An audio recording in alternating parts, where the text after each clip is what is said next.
Blackstone presents The Cat Who Came Back for Christmas. How a Cat Brought a Family the Gift of Love by Julia Romp. This book is read by Charlie Albers.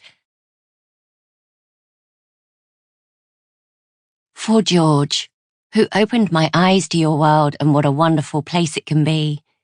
And in loving memory of my dad, Colin, who gave me the laughter that I try to pass on to George every day. Prologue. When it came to first impressions, Ben didn't exactly shine. He wasn't a small, pretty kitten with a blaze of ginger hair, or even a sleek adult cat with a shining tortoiseshell coat. In fact, his black and white fur was covered in dried blood. His red rump was completely bare, and his thin tail looked more like a hairy twig.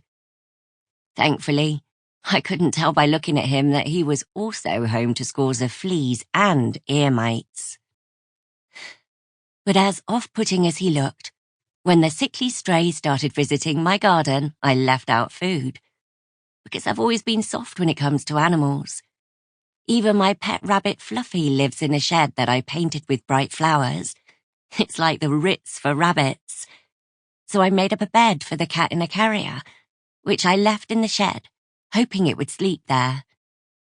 The stray was looking worse each day, and I thought once it felt at home in the carrier, I'd shut the door and take it to the vet.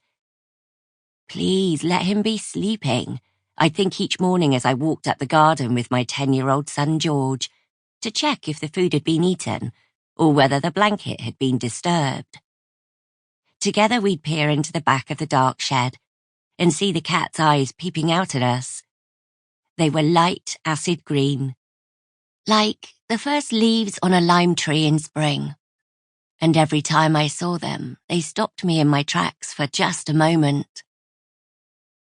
But although the cat was sometimes sitting on a shelf or sometimes next to a flower pot, it was never in the cage.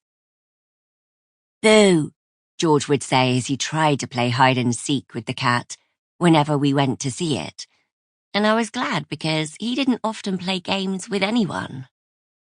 Autism made George's world a very lonely place at times, and other children found him almost as inexplicable as he found them.